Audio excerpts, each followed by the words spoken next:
માટેની વાત છે. સાંભળ્યું છે ને? હમણાં તમે બધાએ ન્યૂઝમાં સાંભળ્યું હોય તો એક બાળક કે જેને એના પિતાજીએ પોતાનું સ્વપ્ન બતાવ્યું કે મારી ઈચ્છા એવી છે કે તું નીટની એક્ઝામની તૈયારી કર અને ડોક્ટર બન. પણ બાળકને ડોક્ટર બનવું નહોતું. એટલે એટલો બધો ખબર નહીં બંને વચ્ચે શું બોલાચાલી થઈ અને એને એટલો બધો ગુસ્સો આવ્યો કે પપ્પાને ગોળી મારી દીધી બાળકે. પછી બીજો એક કિસ્સો, 11 વર્ષનું એક બાળક કે જે રાત્રે 10 વાગ્યા સુધી મોબાઈલ જોતો હતો. તો એના મમ્મીએ જોયું કે હજી પણ એ ફોન મૂકતો નથી. તો મમ્મીએ કહ્યું કે બેટા ફોન મૂકી દે. બાળકે માન્યું નહીં એટલે મમ્મીને થોડો ગુસ્સો આવ્યો કે સવારે સ્કૂલ જવાનું છે, ફોન મૂકી દે. તો એ જ રાત્રે બાળકને એટલો બધો એનામાં સહનશક્તિનો અભાવ હશે કે રાત્રે સુસાઇડ કરી લીધું. ખબર પડી, દવાખાનામાં લઈ ગયા, બાળકના છેલ્લા શ્વાસ માતા એકદમ રડારડ કરે છે અને અંતે બાળક મૃત્યુ પામ્યું. આમાં વાંક કોનો?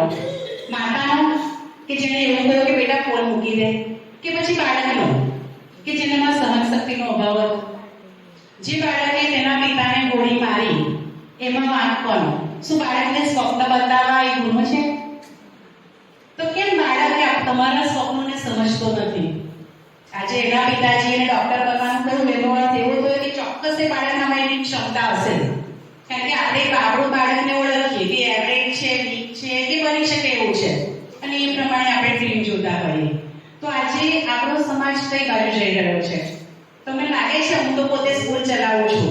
ઘણા બધા પેરેન્ટ્સ મને મળવા આવે અને અમે પણ બોલાવીએ કે બાળકનું રિઝલ્ટ સારું ના હોય, બહુ મસ્તી કરતો હોય, સાંભળતો ના હોય, તો અમે પેરેન્ટ્સને મળવા બોલાવીએ. તો પેરેન્ટ્સની શું ફરિયાદ હોય ખબર છે? કે મેડમ માનતો જ નથી ને, એટલો બધો મોબાઈલ જોવે છે ને, કહીએ છે તો સાંભળતો નથી. કેમ આવું થાય છે? એક તો અમારે ટીચર પાસેથી સરકારે લાકડી છીનવી લીધી. ધેટ મીન્સ અમે એમને પનિશમેન્ટ કરી શકીએ નહીં. એટલે અમારાથી કશું કહેવાય નહીં, અમે સમજાવવાનો ટ્રાય કરીએ. ઘરે પેરેન્ટ્સનું પણ ના માને બાળક. તો પછી હવે આપણો સમાજ કઈ બાજુ જઈ રહ્યો છે? આપણે અત્યારે કોઈને પૂછીએ ને કે તમે અલગ રહો છો કે ભેગા રહો છો, તો કોઈ એવું કેમ કે અમે બધું આખું ફેમિલી, 10 જણનું ફેમિલી, દેરાણી જેઠાણી, સાસુ, અમે બધા સાથે રહીએ છીએ. તો આપણને આશ્ચર્ય લાગે કે ખરેખર તમે સાથે રહો છો? તો આપણને એવું થાય કે કેટલું સરસ પરિવાર હશે કે બધા ભેગા રહે છે. અને પહેલાના જમાનામાં એવું હતું કે એવું કહીએ ને કે વિભક્ત જુદા રહે છે તો બધાને નવાઈ લાગે કે તમે જુદા રહો છો. અત્યારે શેની નવાઈ લાગે? ભેગા રહેતા હોય. ખરેખર તમે બધા ભેગા રહો છો, સારું કહેવાય. આપણને આશ્ચર્ય થઈ જાય. તો બધું કેમ થઈ રહ્યું છે? એક માતા તરીકે શું આપણામાં કઈ ખામી છે?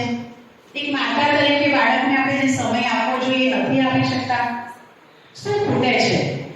આપણે બાળકને ભણાવવા માટે બધા તૈયાર છે કે મારું બાળક સરસ ભણે, આગળ વધે, સારી જોબ કરે, બિઝનેસ કરે, પણ સાથે સાથે એક સંસ્કારી બાળક બનાવવાની જવાબદારી કોની? માતાની છે ને. પણ આપણે એમાંથી ચૂકી રહ્યા છીએ. મારું બાળક હોય કે તમારું? ઘણા બધાના બાળકો તો મોટા થઈ ગયા હશે, પણ તમારા બાળકોના બાળકો પણ હશે ઘરમાં.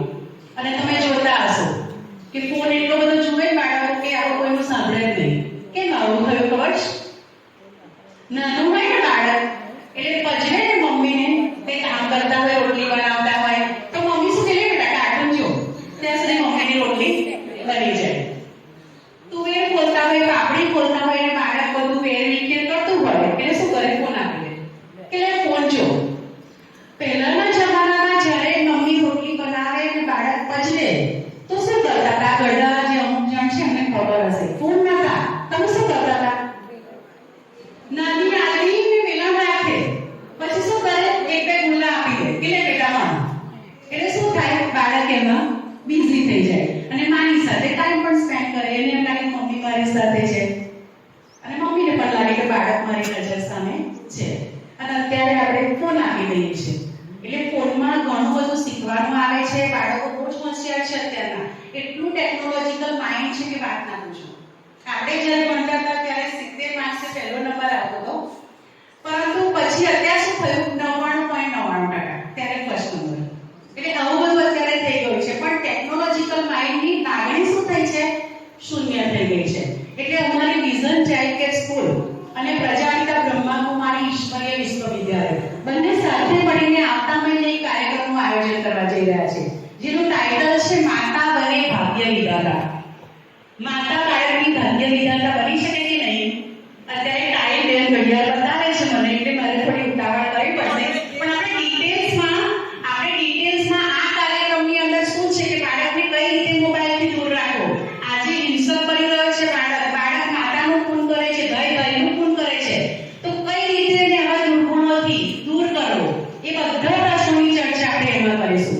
એ ખાલી સ્પીચ કે ભાષણ નહીં હોય, એમાં આપણા પેરેન્ટ્સનું ઓનલી મધર્સ, મમ્મીનું અને અમારું કન્વર્સેશન હશે, કોમ્યુનિકેશન હશે, જેમાં અમે તમારા પ્રશ્નો જાણીશું અને એને કઈ રીતે આપણે સારો માણસ, સારો નાગરિક બનાવવો એનો પ્રયત્ન કરીશું. તો આજે તમે આવ્યા છો, બધાના ફોન નંબર અમારી પાસે છે, એટલે તમને તમારા મોબાઈલની અંદર વોટ્સએપમાં ઇન્વિટેશન કાર્ડ આવશે, સમય તારીખ બધું જણાવવામાં આવશે.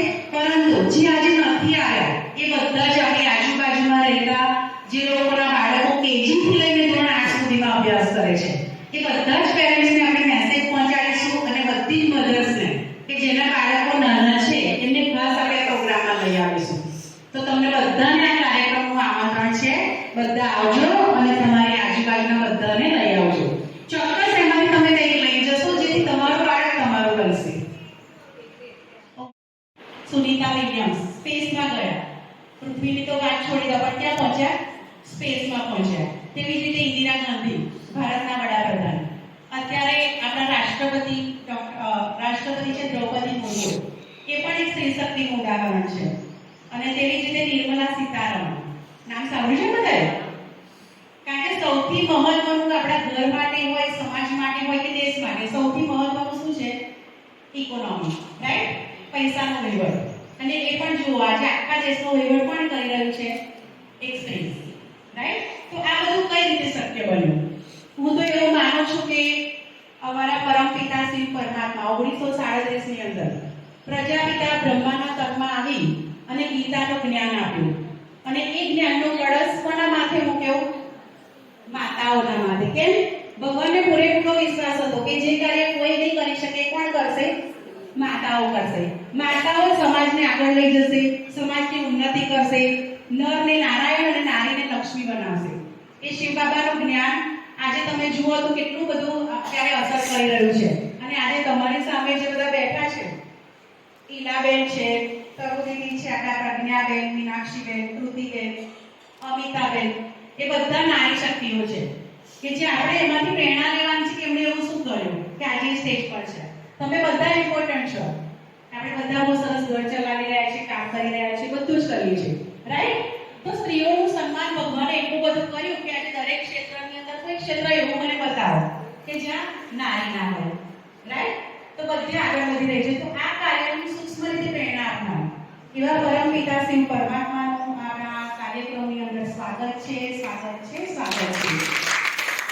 વસ્તુ ગામની અંદર જેમણે જ્ઞાનનો કળશ જેના માથે મૂક્યો છે એવા આપણા રાજયોગીની બ્રહ્માકુમારી તરુબેન કે જે વર્ષોમાં તો ગીતા જ્ઞાન સંભળાવી જ રહ્યા છે, પરંતુ સાથે સાથે આજુબાજુના બધા જ ગામડાઓ કે જ્યાં જ્યાં ગીતા પાઠશાળા ચાલે છે ત્યાં કોઈ પણ સારો પ્રસંગ હોય, ખરાબ પ્રસંગ હોય, નવચંડી યજ્ઞ હોય કે ગમે તે હોય, ત્યાં જઈને ગીતાનું જ્ઞાન બધાને આપી રહ્યા છે.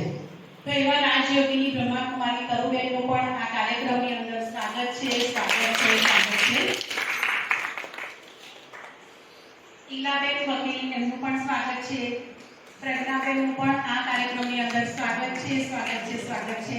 મીનાક્ષીબેન, કૃતિબેન, અમિતાબેન, તેમનું પણ આ કાર્યક્રમની અંદર ખૂબ ખૂબ સ્વાગત છે, સ્વાગત છે, સ્વાગત છે. અને સાથે સાથે તમે બધા શિવ શક્તિઓ, રાઈટ? કહેવાય છે કે શક્તિ વગર શિવ અધૂરા છે.